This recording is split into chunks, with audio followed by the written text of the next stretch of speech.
Vivre avec la mucoviscidose à l'école, c'est l'un des thèmes abordés lors de ces journées de la mucoviscidose organisées au Centre des Congrès de Lyon.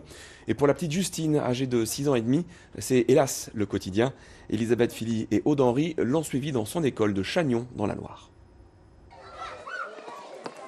Justine semble être une petite fille comme toutes les autres qui aiment courir.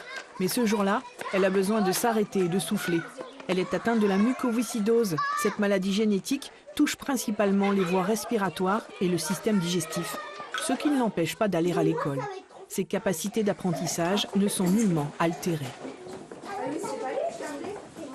Alors c'est quoi le métier?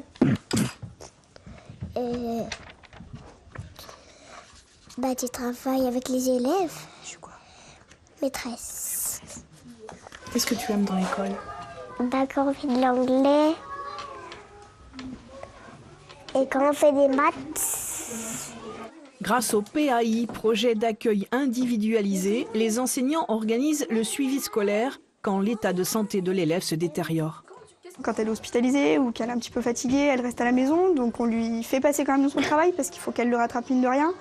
Après, si c'est une semaine, 15 jours d'hospitalisation, on ne se voit pas lui demander de tout rattraper. Donc on privilégie beaucoup la lecture et après on essaye de lui faire rattraper au compte-gouttes en classe, mais elle sait très bien rattraper son retard. Dans ce sac sont stockés les remèdes dont l'enfant a besoin au quotidien et même en cas de malaise.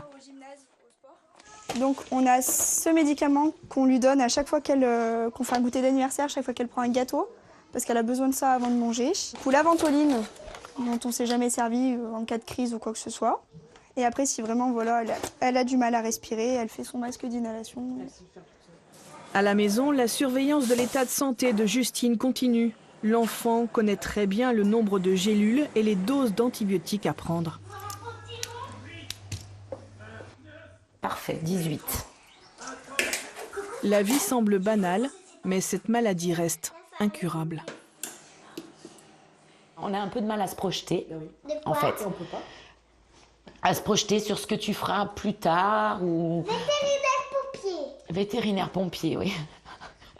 C'est un petit peu... Alors elle est très enthousiaste, effectivement, donc elle veut être vétérinaire. Comme son frère était pompier, elle me disait tout le temps qu'elle voulait être pompier. Moi, je ne conduis pas les camions. Voilà, mais c'est vrai qu'on a du mal à se projeter parce qu'on ne sait pas comment ça va évoluer. Justine aime câliner son chat comme beaucoup d'enfants. Ce lien d'amitié, elle l'affectionne tout particulièrement.